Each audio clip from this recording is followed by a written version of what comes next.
Bueno, buenas tardes a todos. Antes que nada quiero agradecer al profesor Miguel Mandujano por la invitación para poder compartir con ustedes mis líneas de investigación.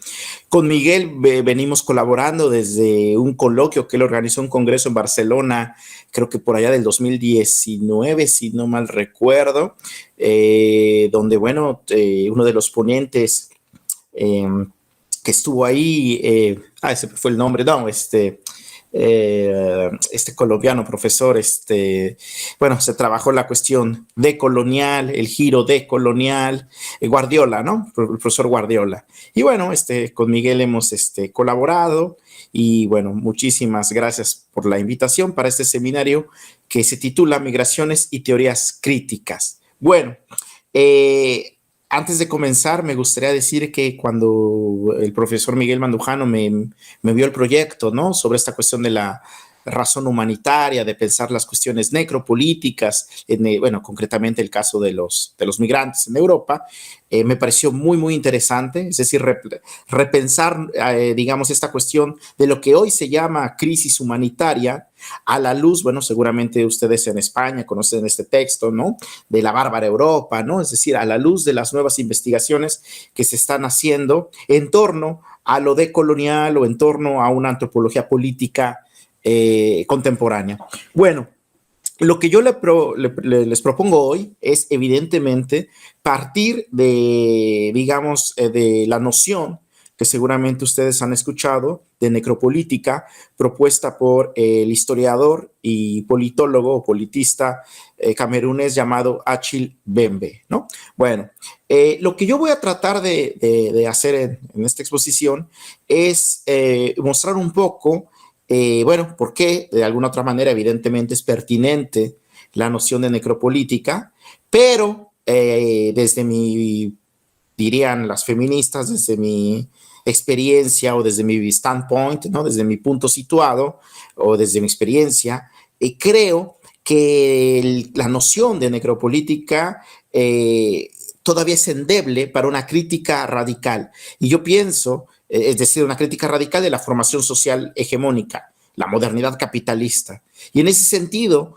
creo que la noción de colonialidad del poder propuesta por el sociólogo Aníbal Quijano le daría, digamos, daría más luz en esos puntos ciegos que deja de lado la noción de necropolítica, ¿no? Bueno, primero habría que plantear que, bueno, como ustedes saben, la noción de esta cuestión de la necropolítica ya empieza a ser, si ustedes quieren, esbozada en un texto muy importante que se tradujo al español que se llama Sobre la poscolonialidad, ¿no? Yo tengo desgraciadamente la versión francesa, pero yo sé que existen en español la traducción. Bueno, ya desde ahí Mbembe, bueno, evidentemente desde antes, ¿no? Pero es a partir de este libro donde va a empezar, me parece, a esbozar las líneas de lo que más tarde él va a desarrollar como necropolítica. ¿Cuáles son? Bueno, recordemos que en este libro sobre la poscolonialidad se llama Ensayo sobre la imaginación política en el África contemporánea. Mbembe se inscribe en una idea propuesta por un politólogo francés, africanista, que se llama Jean-François Bayard. Bayard propone la idea de la política del vientre, ¿no? Es decir, para Bayard, en los estados coloniales africanos, digamos que las élites africanas lo que, digamos, lo que se preocupan es precisamente ver al Estado como una cuestión, como si fuera un intestino, ¿no? Por eso habla la política del vientre. No, no se trata, digamos, de diseñar un Estado como se pensaría en Occidente, ¿no? En esta idea weberiana, ¿no? De una burocracia, de una dominación burocrática, sino más que nada una cuestión, digamos, de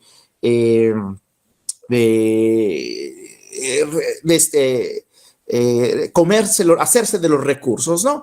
Pues nosotros podríamos interpretarlo en América Latina un poco con esta noción de, bueno, desgraciadamente falleció apenas hace unos días un gran sociólogo mexicano llamado Pablo González Casanova, que ya en los años 60 proponía la noción de colonialismo interno, ¿no? Pablo González Casanova, sociólogo mexicano, al igual que el antropólogo Stavenhagen, por allá de los años 60, propusieron la noción de colonialismo interno para explicar que precisamente, desgraciadamente, en América Latina, las élites políticas, económicas, lejos de, digamos, de crear un Estado nación independiente, se convertían en una especie de sucursales del gran capital, ¿no? Y bueno, las élites de alguna otra manera internas, por eso les llamaba colonialismo interno, reproducían parámetros políticos, culturales, ¿no? De dominación interna. Fanon va a hacer esa crítica también en su famosa obra Los condenados de la tierra. Bueno, digamos que Bayard va a desarrollar esta idea en digamos, en algunos estados africanos, sobre todo francófonos, de lengua francófona, Senegal, Camerún, ¿no? Y bueno, Bembe se va a inscribir un poco en esta noción, pero a la luz de la noción de estado de excepción propuesta por el italiano Giorgio Agamben y un poco movilizando la idea de Foucault, ¿no? De la disciplina. Y entonces lo que va a intentar Bembe mostrar es que primero en África la modernidad o las ideas de las luces sirvieron evidentemente para crear estados dependientes, estados subyugados a una lógica imperial, pero al mismo tiempo ligadas a un proceso de inferiorización o racialización del otro, en este caso de los sujetos africanos, ¿no? Por ejemplo, en la página, él va a decir que, bueno, evidentemente, esta idea de inferiorización del otro va a tener justificación filosófica en la famosa El espíritu, ¿no?, de la historia de Hegel. Cuando recuerdan esta idea de las lecciones sobre la historia que dice Hegel, que la historia, que el espíritu va del este al oeste, ¿no? Y donde evidentemente los pueblos africanos, los pueblos indígenas, somos considerados en, digamos, la niñez del espíritu, ¿no?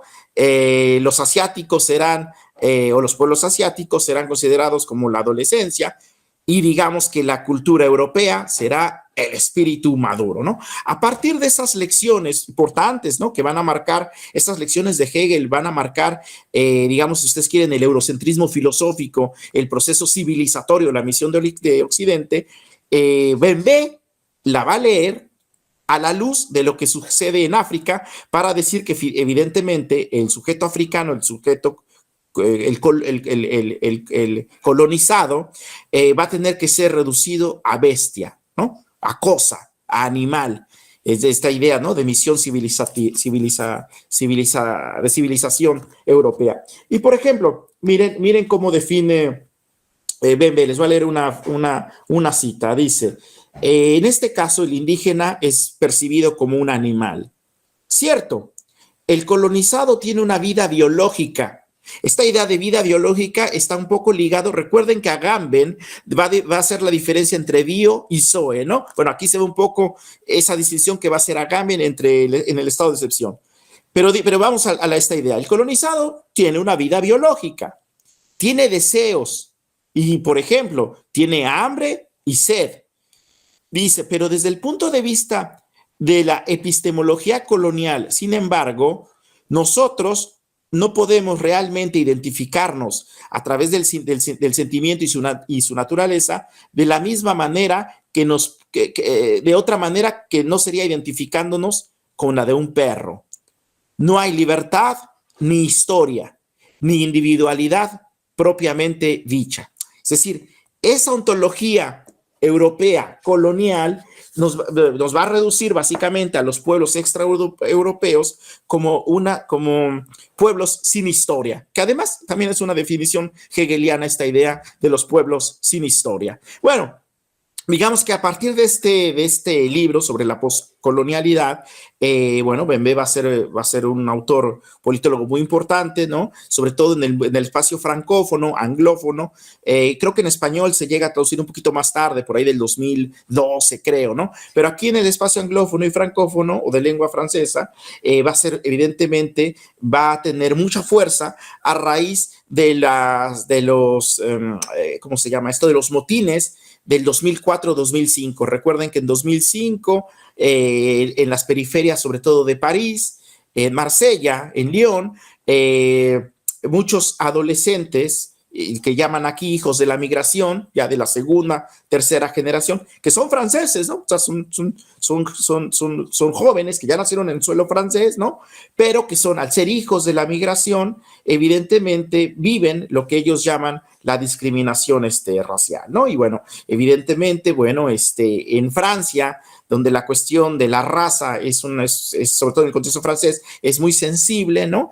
Aquí digamos que algunos autores, el caso de Bembe, el caso de François Vergés, que mencionó Miguel, que ya afortunadamente está traducida al español, la pueden leer, van a publicar un libro muy importante en el año 2005 que se llama La fractura colonial. Y lo que van a mostrar en ese libro, en ese estudio, digamos, es que sobre todo la exmetrópoli francesa va a tener problemas para asimilar ese racismo de Estado, ¿no? Esa inferiorización de sus sujetos internos, ¿no? Que son racializados, que son subordinados y que, bueno, el Estado francés, por cuestiones, digamos, de culturales, religiosas incluso, ¿no? No está por demás decir que son algunas comunidades, digamos, de otra religión, incluso no laicos, ¿no? Entonces, a partir, digamos, va a tomar fuerza esta cuestión de los estudios postcoloniales, ¿no? Donde evidentemente la figura central va a ser Achille Bembe y esa cuestión de la necropolítica, digamos que va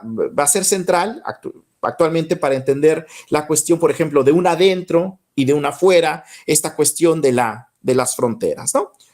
Bueno, digamos así sería, si ustedes quieren, un resumen de cuáles serían más o menos la perspectiva de Bembe. Ahora, bueno, yo como soy un latinoamericano centrista, les voy a decir, bueno, qué está pasando en América Latina en los años 90, ¿no? Porque ahora, bueno, creo que en España ya se habla mucho del giro decolonial o descolonial, varía como lo llaman.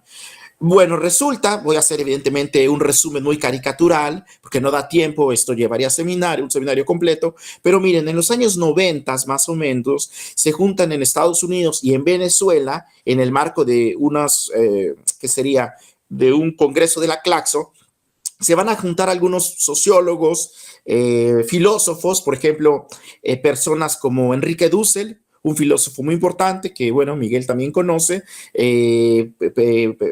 fundador de lo que se conoce en América Latina como la filosofía de la liberación, que en el año 94 va a publicar un libro que se llama, muy famoso, muy importante, que se llama 1492, El encubrimiento del otro. Y ahí Dussel va a plantear algo que ahora ya es aceptado, pero en esa época, los filósofos se jalaban los pelos porque él planteaba ya que la modernidad, lo que entendemos por modernidad, no va a ser ni el siglo de las luces, ni tampoco la revolución industrial, sino que para entender el mito de la modernidad tendríamos que venir al siglo XVI, al momento en el que el poder hispano-lusitano se abre al Atlántico. Bueno, recuerden que Europa estaba cercada por el poder otomano, ¿no?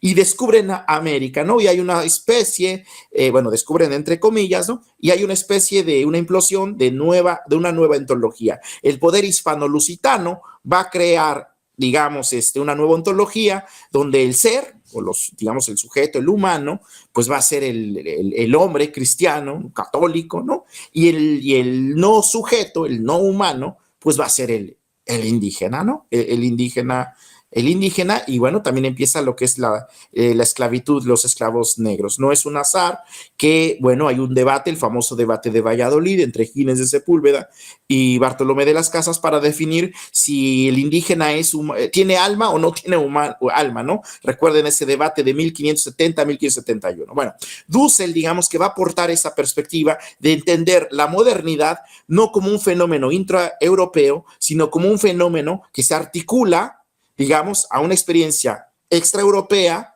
de dominación. Él va a llamar un ego cogito, un yo conquisto. En esas reuniones también va a tomar parte un sociólogo muy importante que se llama Aníbal Quijano, sociólogo de origen, bueno, peruano, que en los años, a partir del 86, va a releer a Mariátegui, un pensador peruano, que siempre ligó la cuestión de la raza y la clase y va a proponer la noción de colonialidad del poder. Recuerden que para los estudios postcoloniales, sobre todo anglófonos, ¿no? Spivak, toda esta gente, la experiencia postcolonial va a estar cifrada en la experiencia del siglo XIX de las excolonias británicas o francesas. En el caso latinoamericano va a ser distinto, porque el imperio que se tiene, digamos, en mente es el imperio portugués en el caso de brasileño y español en el caso latinoamericano. Entonces, lo que Aníbal Quijano va a proponer y va a decir que a partir de la conquista, de eso que llama Dussel el mito de la modernidad, se va a crear una estructura de poder, un patrón de poder que estará ligado entre las relaciones de raza,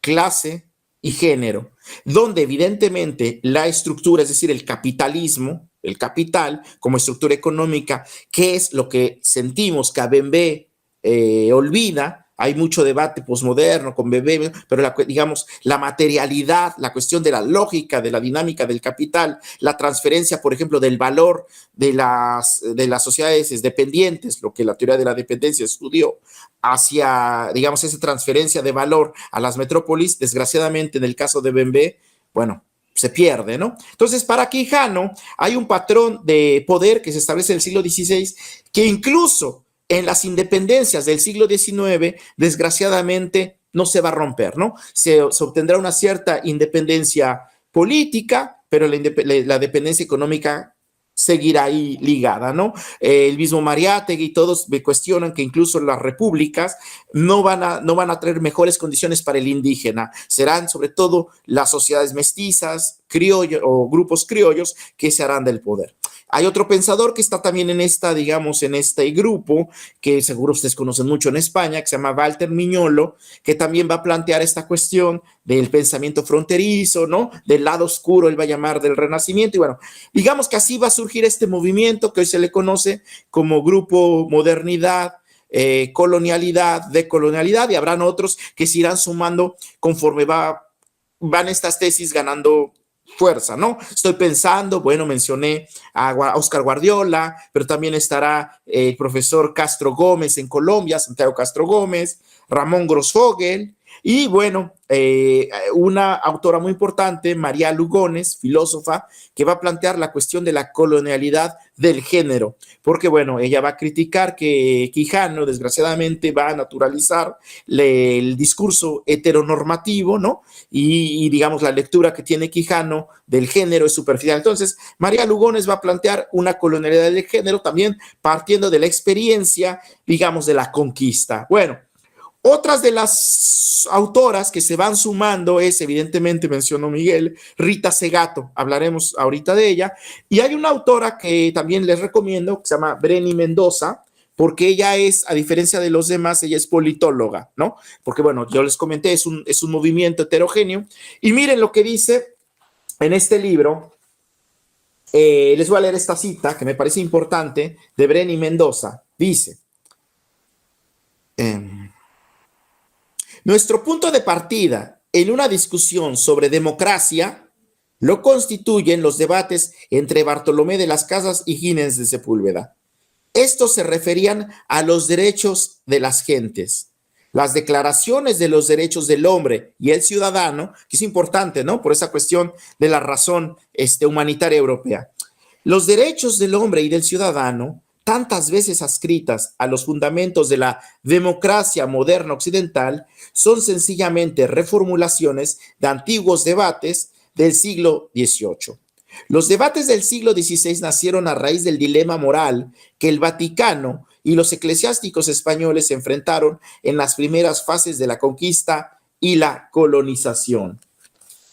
Entonces, dice... Los lectores deben estar atentos, por ello, a que desde una perspectiva latinoamericana, el pensamiento de la Ilustración y el colonialismo británico, como el francés o holandés, en los siglos XVIII y XIX, son vistos como sucesores del colonialismo español y portugués. Como tal, son concebidos como una segunda fase de la modernidad o parte de la segunda ola del colonialismo.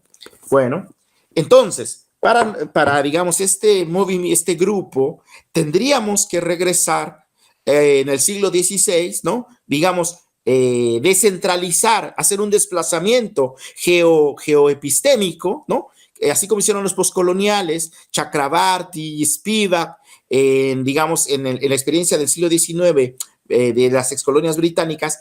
Nosotros deberíamos de hacerlo, lo que están proponiendo a partir de América Latina y el Caribe, hacerlo desde el siglo XVI y todo lo que implicó. Esta división, ya desde ahí hay para estos autores una división entre lo que va a llamar Nelson Maldonado Torres, a partir de Fanon, el ser, las vidas que merecen ser vividas y la gente que está en el área del no ser, ¿no? Las vidas que no merecen ser vividas. Bueno, ¿cómo leeríamos esta cuestión, por ejemplo, de la necropolítica, ya digamos, ya complementarizando? Porque, perdón, se me olvidó, y esto es importante subrayar, no debemos olvidar, por eso mencioné a Quijano, que a partir del siglo XVI y la teoría de la dependencia e incluso Immanuel Wallerstein muestran, se va a crear una especie de sistema internacional. Bueno, Wallerstein llama el sistema mundo moderno, ¿no? Es decir, donde la lógica del capital está dominando. No es fortuito, por ejemplo, que hay las zonas metropolitanas que van a, en el siglo XVI, saquear de oro y plata. En el siglo XIX lo harán con el caucho en el Congo, por ejemplo, en el caso belga, y actualmente con lo que hoy se conoce como las commodities, ¿no? O materias primas. Somos sociedades, digamos, que están, que son expoliadas de recursos naturales, del agua y eso. Bueno, actualmente hay un sociólogo importante que se llama Stefan Lessenich, no sé si lo conocen, que es actualmente el director del instituto en Frankfurt, de lo que se conoció como el Instituto de Ciencias de la Escuela de Frankfurt, aquel fundado por Horkheimer y Adorno. Bueno, actualmente es Lessenich el director. Yo les recomiendo este libro. Él plantea la idea de la sociedad de la externalización. Es muy interesante porque sí, evidentemente, bueno, él recupera toda esta crítica, por ejemplo, de los frankfurtianos, ¿no? De la razón instrumental, pero él lo va a hacer a la luz, por ejemplo, digamos, de los refugiados, la crisis de migrantes, todo eso, ¿no? Sin olvidar la cuestión de la realidad. Y, por ejemplo, hay una parte que me llama la atención, se las voy a leer, cuando él plantea la cuestión de los derechos de ciudadanía y dice lo siguiente, él propone, por ejemplo, que la nacionalidad es una categoría discriminatoria. Y claro, ustedes saben, hay pasaportes que no necesitan visas y hay pasaportes o hay gente que no se les permite salir, ¿no? Podríamos comparar, por ejemplo, los pasaportes africanos. Él, evidentemente, desde su lugar de enunciación, Alemania, él dice, bueno, un canadiense o cosas que para nosotros europeos no, digamos, ya están dadas, que es poder ir a un país. Hay gente que ni siquiera tiene ese derecho, ¿no? Y entonces él va a llamar a esta asimetría la sociedad de la externalización. Es decir, para que Europa o los países metropolitanos puedan tener el nivel de vida que tienen, llámese el consumo, tienen que expoliar, tiene, digamos, sobre las espaldas de economías dependientes. Y no es fortuito que la mayoría de esas economías dependientes son países que eran colonias, ¿no? Bueno, entonces me parece que esta idea de la ciudadanía, digamos, del pasaporte, es interesante y él va incluso a movilizar una noción que es la política del visado. Me parece interesante en esta cuestión de la necropolítica, la política del visado. Bueno, ahora pasemos a cómo leeríamos la cuestión, digamos, necropolítica en América Latina, que nos daría luz, yo creo, también en lo que sucede en Europa. Bueno, ustedes saben que en México, desgraciadamente, y no solo en México, en América Latina, estas últimas décadas hay un flagelo muy común en las sociedades latinoamericanas, que es el del feminicidio, ¿no? Ustedes lo saben, desgraciadamente, no solo en México, Argentina, Chile, y por eso, bueno, las camaradas, bueno, se están insubordinando. En México, nosotros, bueno, el profesor Miguel Mandujano seguro se recuerda, los años 90 tuvimos, sobre todo en Ciudad Juárez, ¿no? En esta ciudad fronteriza, y todavía tenemos, desgraciadamente, casos de feminicidios. Bueno, Una de las autoras que empezó a trabajar de manera seria este fenómeno es, la acaba de mencionar Miguel, Rita Segato, ¿no? Yo les recomiendo este libro, está en español, lo consiguen, lo pueden descargar, se llama La guerra contra las mujeres. Bueno, recuerden primero que el término feminicidio no existía por esos años, es una lucha, una batalla que ganaron las feministas, las juristas, para que ya el término feminicidio pudiera adquirir, bueno, y no en todos los países, en algunos países ya se acepta jurídicamente el término feminicidio. Bueno, Rita Segato es una de las, digamos, autoras que, como antropóloga política, que va a ir a México, va a estudiar el caso, y bueno, ella va a ser muy interesante la lectura que va a plantear de los feminicidios a la luz del patriarcado, ¿no? Va a decir que el feminicida intenta hacer dos mensajes, ¿no? Ya lleva esta idea de los dos mensajes, un mensaje vertical, es decir, porque recuerden que a las mujeres que habían asesinado, a veces les dejaban mensajes en su cuerpo, ¿no? Entonces Rita moviliza esta idea del cuerpo como una tela donde se graba un mensaje. Y dice Rita, el destinatario o el receptor es doble, vertical y horizontal. Dice, vertical es un mandato masculino, patriarcal, ¿no? Para mostrar el poder patriarcal del hombre, y horizontal en el sentido de que esos mismos hombres se mandan un mensaje a otros hombres, ¿no? A otros que, digamos, siguen el mandato patriarcal. Es una lectura muy interesante, digamos, de lo que estaba sucediendo en el feminicidio. Y ahí Rita Segato va a plantear una noción interesante que es la del segundo estado. Va a decir Rita Segato, es decir, evidentemente en México hay la corrupción, como en muchos estados coloniales, pero ella va a plantear la idea de un segundo estado. Es decir, ella va a hablar de unos crímenes corporativistas, ¿no? Evidentemente, donde, bueno, pues sí, la mano del Estado está presente y, bueno, me parece que es interesante. Otra lectura también en esa línea, bueno, unos años posteriores, es la que hace Sayak Valencia, que ya se mencionó, sobre la cuestión del capitalismo gore. Para Sayak Valencia, en las zonas, bueno, ella estudia el caso de Tijuana, porque ella es de Tijuana, sobre todo, y va a analizar y dice que actualmente el capitalismo, sabemos, ¿no?, que el capitalismo es violento por la cuestión del plusvalor que se le roba al trabajador, pero en el momento en el que estamos tiene que mostrarse, digamos, esos, bueno, disculpen las imágenes mentales, pero pues esos cuerpos colgados, ¿no? Y es lo que va a analizar Sayak Valencia, ese mensaje, digamos, monstruoso, ¿no? Por eso, inspirada en estas películas gore, va a decir que estamos en una nueva época, sobre todo, digamos, de las fronteras, ¿no? Bueno, iba a usar un término muy interesante, que es el del sujeto andriago, ¿no? Bueno, estas teorías empiezan a ser muy interesantes, ¿no? Para darnos otra lectura, digamos, del caso de los feminicidios. Y hay una socióloga francesa, creo que ha sido traducida al español, que se llama Jules Falquet. Yo aquí les pongo el libro, se llama Pax Neoliberalia. Existe en español, hay una edición, creo que chilena en español. Y Jules Falquet, digamos que ella se inscribe más en lo que se conoce como un feminismo materialista, es decir, un feminismo que combina los aportes, digamos, del marxismo con evidentemente los aportes del feminismo. Entonces, a mí me llama la atención que ella va a subrayar y va a decir, sí, efectivamente, hay feminicidios, pero no tenemos que olvidar que la mayoría, desgraciadamente, de las mujeres asesinadas tienen unas características raciales definidas y son pobres. Es decir, la mayoría eran trabajadoras de la maquila.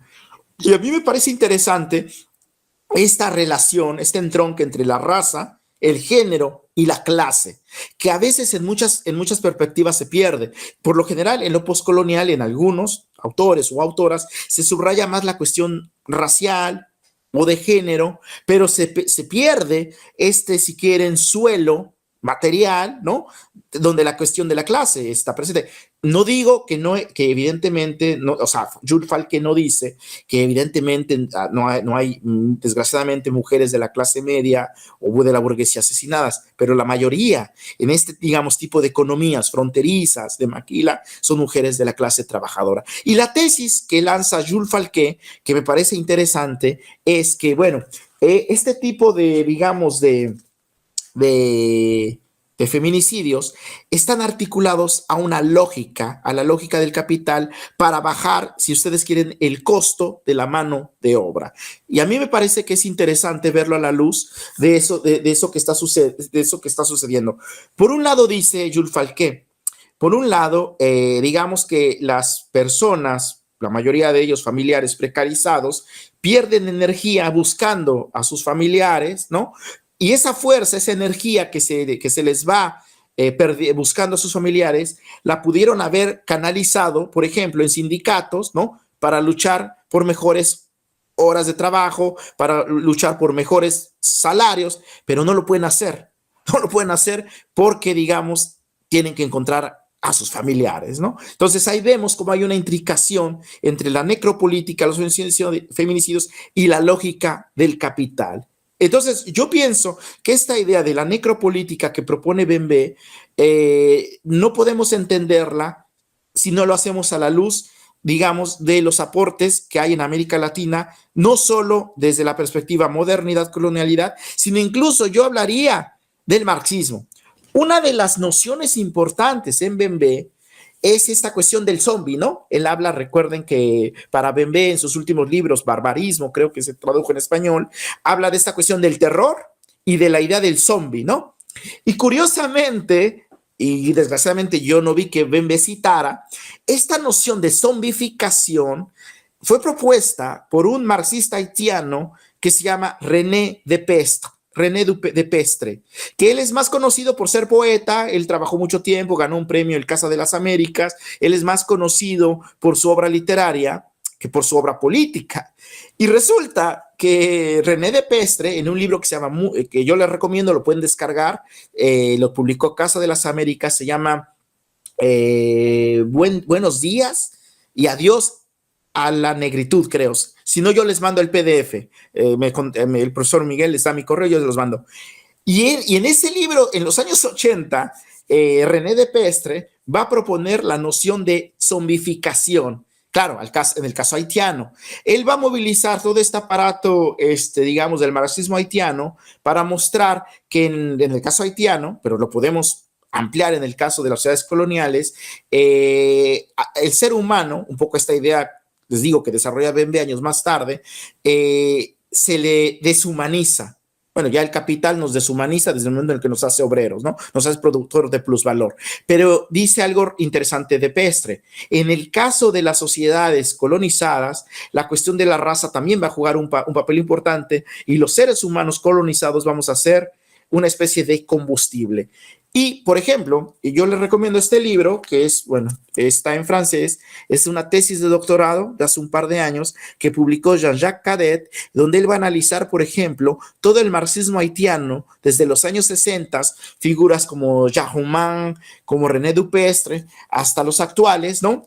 Y vemos que muchas de las probablemente, bueno, quizá Bembe no los conocía, es posible, ¿no? Pero muchas de las ideas que Bembe está planteando, yo creo que se pueden encontrar ya en este marxismo haitiano, que desgraciadamente el eurocentrismo, ¿no? O la academia eurocéntrica ha invisibilizado, ¿no? Bueno, Bembe es más famoso porque publica en inglés, porque su libro salió en Duke, ¿no? En Duke University, ¿no? Bueno, entonces, lo que yo en un texto que le había mandado de base al profesor Miguel, planteaba que hay una guerra, bueno, los zapatistas hablan de una cuarta guerra mundial. Entonces, en ese texto yo planteo que sí, hay una guerra contra las mujeres, el feminicidio, que está ligada a la lógica de la modernidad, pero sobre todo mujeres racializadas y pobres. Hay una guerra también contra los pobres, porque curiosamente, por ejemplo, ahora que se hablan de los gobiernos progresistas, por ejemplo, se ha demostrado que en la época, por ejemplo, pensemos en el caso de Brasil, ¿no? En el caso de Brasil de Lula y de Dilma Rousseff, curiosamente los asesinatos, digamos, del gatillo fácil de la policía, los niveles de asesinato en las favelas, digamos, donde está la gente pobre y afrodescendiente, el nivel de asesinatos de la policía militar no cambió. Eran casi las mismas cifras que en la época de la dictadura, ¿no? Y yo quienes les recomiendo, digamos, para ahí que lean, es este autor, Raúl Siveki, que seguramente conocen, y Decio Machado, Y aquí está muy interesante el título. El libro también lo consiguen en España. Cambiar el mundo desde arriba. Los límites del progresismo. Y lo que ellos van a mostrar en este estudio, y acaba de salir, digamos, una nueva, bueno, no una nueva versión, la siguiente parte, que acaba de salir este libro hace un par de meses, porque este libro analiza, si ustedes quieren, la primera ola de los progresismos, Evo Morales, Correa en Ecuador, hasta Dilma. Y este nuevo libro llega incluso hasta López Obrador en el caso mexicano. Y entonces en este par de textos, la tesis de estos autores es que desgraciadamente la lógica extractivista de los gobiernos progresistas, que algunos se han llamado post-neoliberales, ¿no? No cambia la estructura económica. Sí, claro, puede ser que hay menos pobres, ¿no? Por los programas de, digamos, de, ¿cómo se les llama? Los programas sociales, pero digamos, la simetría, la desigualdad o la concentración de riqueza no cambia. Entonces me parece muy interesante ver esa cuestión y finalmente las poblaciones que siguen siendo de alguna otra manera expoliadas, pues son las comunidades indígenas, ¿no? Por ejemplo, en el caso de México, pensemos en que el 60% del suelo mexicano está concesionado a las empresas mineras canadienses, ¿no? Y entonces vemos, por un lado, que, bueno, la lógica extractivista, el caso de las mineras, en el caso de Colombia, no se puede soslayar, que mucho del paramilitarismo está ligado al cuidado de estas mineras, ¿no? De las empresas de banano, ¿no? Cuando compren ustedes esta plátano, banana chiquita en España, piensen que detrás de cada banana chiquita hay todo un movimiento paramilitar, ¿no? De paramilitares que están expulsando gente, ¿no? En el caso de Colombia, pero les digo, lo podemos ver en Perú, se puede ver también en México. Entonces, bueno, la lógica extractivista, que es una lógica que viene desde el nacimiento de la modernidad, la mina, ¿no? Del Potosí del siglo XVI, es una constante, donde evidentemente, les digo, la cuestión de la raza, el género y la clase van de la mano. Entonces, a mí me parece que podemos leer la necropolítica no solo a la luz del neoliberalismo, porque el neoliberalismo al final es si ustedes quieren, otra fase del capitalismo. No, yo creo que tenemos que entender la lógica interna del capital para tener una mirada, un marco más amplio, ¿no? Porque al final el neoliberalismo, podemos hablar del keynesianismo, podemos hablar del neoliberalismo, ¿no? Pero el corazón, digamos, de esta formación social que es el capitalismo o modernidad capitalista, como la quieran llamar, está presente y evidentemente responde a lógicas de racialización de poblaciones. Quijano no hablaba de raza, él hablaba de la idea de raza, de una idea de raza que va, digamos, a racializar poblaciones para, bueno, el desarrollo del capital. Bueno, sería eso más o menos lo que yo quería compartir con ustedes y, bueno, creo que va a ser más interesante el diálogo, las preguntas que podamos tener.